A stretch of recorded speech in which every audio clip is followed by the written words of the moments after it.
Hello everyone, welcome to সঙ্গীর সাথী পাঠশালা। আজকে আমরা DElEd part 2 session 2024-26 contemporary studies CC03 এর chapter wise 2 marks question suggestion with answer নিয়ে আলোচনা করছিলাম। আমরা ফার্স্ট চ্যাপ্টারটা শুরু করেছিলাম, এটা অনেক বড় আর অনেক ইম্পর্টেন্ট। আজকে আমরা বিগত পর্বে আমরা পার্ট 1 আলোচনা করেছি, আজকে আমরা পার্ট 2 নিয়ে আলোচনা করব। যারা বিগত পর্বের পার্ট 1 ক্লাসটি দেখোনি তারা অবশ্যই চ্যানেলে ভিজিট করে ওই ক্লাসটি দেখে নেবে। আজকে আমাদের প্রথম প্রশ্ন হচ্ছে, অ্যাডামের কয়টি রিপোর্ট এবং কোন কোন সময়ে সেটি পেশ করা হয়?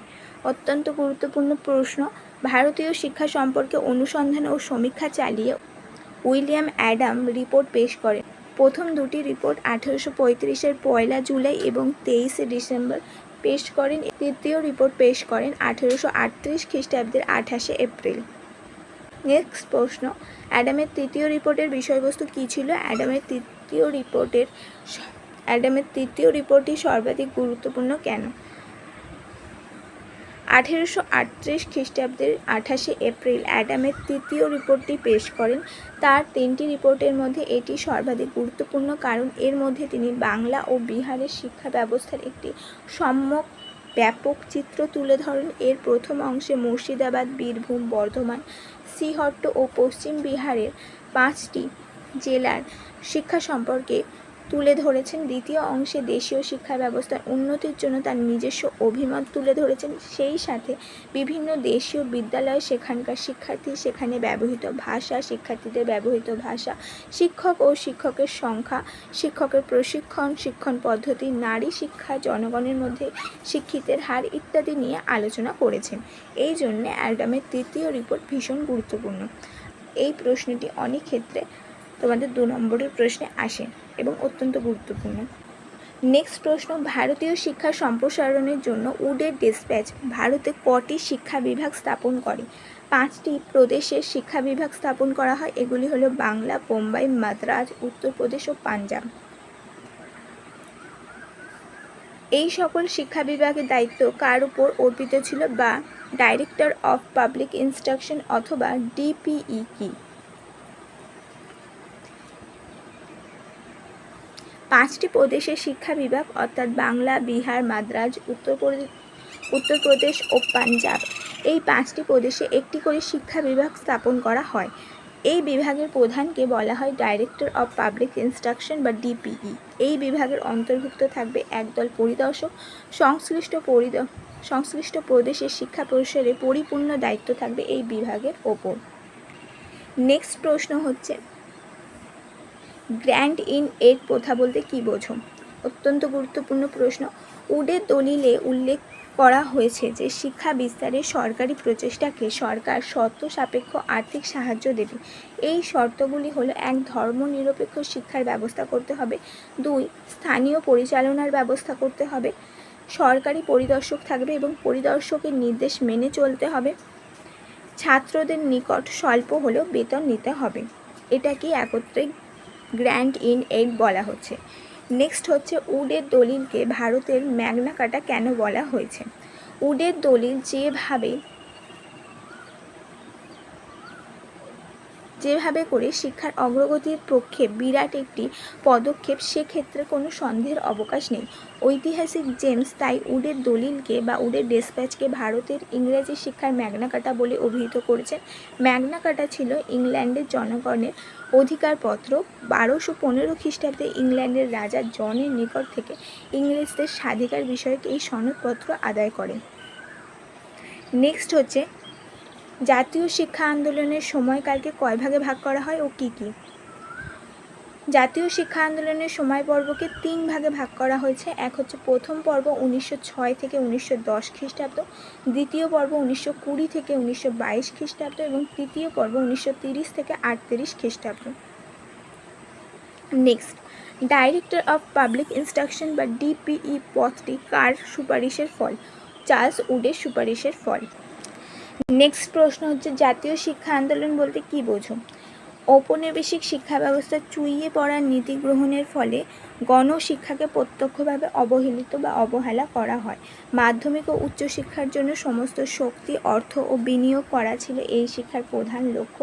ঊনবিংশ শতকের শেষের দিকে ভারতে জাতীয়তাবাদের উন্মেষের সঙ্গে সঙ্গে জাতীয় সংস্কৃতি ও ঐতিহ্যের সঙ্গে সম্পর্কহীন ত্রুটিপূর্ণ শিক্ষা ব্যবস্থা অর্থাৎ ঔপনিবেশিক শিক্ষা ব্যবস্থার বিরুদ্ধে আন্দোলন শুরু হয়, যাকে বলা হয় জাতীয় শিক্ষা আন্দোলন।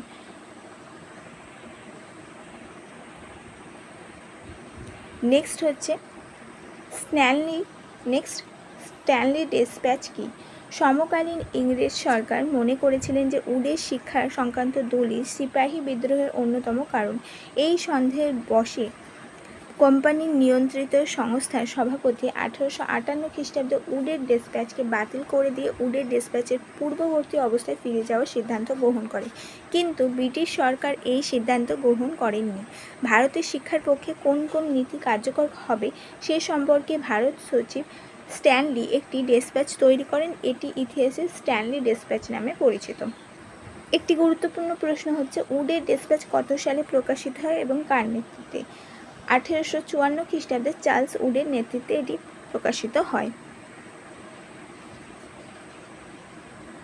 নেক্সট হচ্ছে লর্ড কার্জনের শিক্ষানীতি বলতে কী বোঝো, অথবা লর্ড কার্জন কেন ভারতীয় শিক্ষা সংস্কারে ব্রতী হয়েছিল, এবং অথবা এই প্রশ্নটা ঘুরিয়ে আসতে পারে যে লর্ড কার্জন ভারতীয় শিক্ষা সংস্কারের মধ্যে দিয়ে কী চেয়েছিলেন। লর্ড কার্জন 1899 খ্রিস্টাব্দে ভারতের ভাইসরয় হয়ে ভারতে আসেন। প্রশাসনিক সংস্কারের আড়ালে তিনি প্রথমে শিক্ষা সংস্কারে ব্রতী হন। শিক্ষা সংস্কারের মধ্যে দিয়ে তিনি চেয়েছিলেন শিক্ষার সর্বস্তরের মান উন্নয়ন এবং শিক্ষার ক্ষেত্রে সরকারি নিয়ন্ত্রণের দৃঢ়করণ। শিক্ষা যাতে সরকারি নিয়ন্ত্রণের মধ্যে থাকে সেটি তিনি চেয়েছিলেন। নেক্সট প্রশ্ন, প্রাথমিক শিক্ষার ক্ষেত্রে লর্ড কার্জনের অবদান লেখো। প্রাথমিক শিক্ষার ক্ষেত্রে লর্ড কার্জনের অবদান হলো 1. প্রাথমিক শিক্ষার প্রসারের জন্য উদার হস্তে আর্থিক সাহায্যের ব্যবস্থা করেছিলেন। আঞ্চলিক স্বায়ত্তশাসনকে প্রাথমিক শিক্ষার ভার প্রদান করা। পাঠ্যক্রম পুনর্গঠন। শিক্ষার মাধ্যম হবে মাতৃভাষা। নেক্সট, কবে, কোথায়, কোন প্রেক্ষাপটে লর্ড কার্জন নিজের শিক্ষা সংস্কার প্রকাশ করেন? ভারতবর্ষের শিক্ষার সার্বিক অবস্থা পর্যালোচনা এবং তদ অনুসারে প্রয়োজনীয় শিক্ষা সংস্কার পরিকল্পনার উদ্দেশ্যে 1901 খ্রিস্টাব্দে সিমলায় একটি শিক্ষা সম্মেলন আহ্বান করেন। সমস্ত প্রদেশের ডিপিআইদের আমন্ত্রণ করা হয়। কার্জন নিজেই খসড়া প্রস্তাব প্রস্তুত করেন, যার মধ্যে 150টি প্রস্তাব গৃহীত হয়, যার মধ্যে উল্লেখযোগ্য হল ভারতীয় বিশ্ববিদ্যালয় কমিশন 1902, ইন্ডিয়ান ইউনিভার্সিটি কমিশন এবং ভারত সরকারের শিক্ষা সংক্রান্ত সংস্কার 1904, performs of Indians education. Next হচ্ছে স্যাটলার কমিশন কি?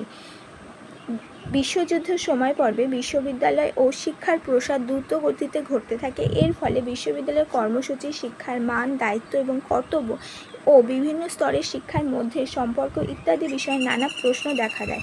এই পরিস্থিতিতে ভারতীয় ব্রিটিশ সরকার কলকাতা বিশ্ববিদ্যালয়ের সমস্যার সমাধানের জন্য একটি নতুন কমিশন নিয়োগ করেন। এই কমিশনের সভাপতি নিযুক্ত হন মাইকেল স্যাডলার। 1917 সালে মাইকেল স্যাডলারের নেতৃত্বে এই কমিশন গঠিত হয়। সভাপতি স্যাডলারের নাম অনুসারে এই কমিশনের অপর নাম হয় স্যাডলার কমিশন। এই কমিশনের প্রধান তদন্তের কেন্দ্র ছিল কলকাতা বিশ্ববিদ্যালয়, তাই একে কলকাতা বিশ্ববিদ্যালয় কমিশনও বলা হয়। মাইকেল স্যাডলারের নেতৃত্বে 1917 খ্রিস্টাব্দে স্যাডলার কমিশন গঠিত হয়। এই কমিশন ভারতের বিশ্ববিদ্যালয়গুলিকে প্রত্যক্ষ পরিদর্শন করে 17 মাস পর 13টি খণ্ডে তাদের রিপোর্ট পেশ করেন। 1919 খ্রিস্টাব্দে স্যাডলার কমিশনের রিপোর্ট প্রকাশিত হয়। কেবলমাত্র প্রাথমিক শিক্ষা ছাড়া অন্যান্য সকল শিক্ষা ব্যবস্থার বিস্তৃত আলোচনা এই রিপোর্টে ছিল। নেক্সট হচ্ছে স্যাডলার কমিশন বা কলকাতা বিশ্ববিদ্যালয় কমিশনের প্রধান কাজ বা উদ্দেশ্য কী ছিল? কলকাতা বিশ্ববিদ্যালয়ের সংস্কারের উদ্দেশ্যে কমিশন গঠিত হলেও সমগ্র ভারতের বিশ্ববিদ্যালয়ের শিক্ষা কীভাবে সংস্কার করা যায় তা আলোচনা করা ছিল এই কমিশনের প্রধান কাজ। ভারতের বিশ্ববিদ্যালয়ের শিক্ষার মান উন্নয়ন, শিক্ষার পাঠ্যক্রম সংস্করণ, প্রশাসনিক সমস্যাগুলিকে পর্যালোচনা করাই ছিল এর মূল উদ্দেশ্য। নেক্সট প্রশ্ন, প্রাদেশিক স্বায়ত্তশাসনের যুগের শিক্ষা ব্যবস্থা বলতে কী বোঝো? 1935 খ্রিস্টাব্দে ভারত শাসন আইনের ফলে 1937 খ্রিস্টাব্দে ভারতের 11টি প্রদেশের স্বায়ত্তশাসন ব্যবস্থা চালু হয়। নতুন এই শাসন ব্যবস্থায় ভারতীয় মন্ত্রীরা অধিকতর ক্ষমতার অধিকারী হয়। ভারতের 7টি প্রদেশের কংগ্রেসীয় মন্ত্রিমণ্ডল গঠিত হওয়ার ফলে একটি জাতীয় শিক্ষা ব্যবস্থা গড়ে তোলার পথ সুগম হয়। এর ফলে শিক্ষাসহ কয়েকটি বিষয় প্রাদেশিক মন্ত্রিসভার নিয়ন্ত্রণে আসে। প্রদেশগুলিতে নির্বাচিত মন্ত্রীরা শিক্ষানীতি ও বাজেট নির্ধারণ করতে পারতেন, তবে গভর্নরের বিশেষ ক্ষমতা বজায় ছিল।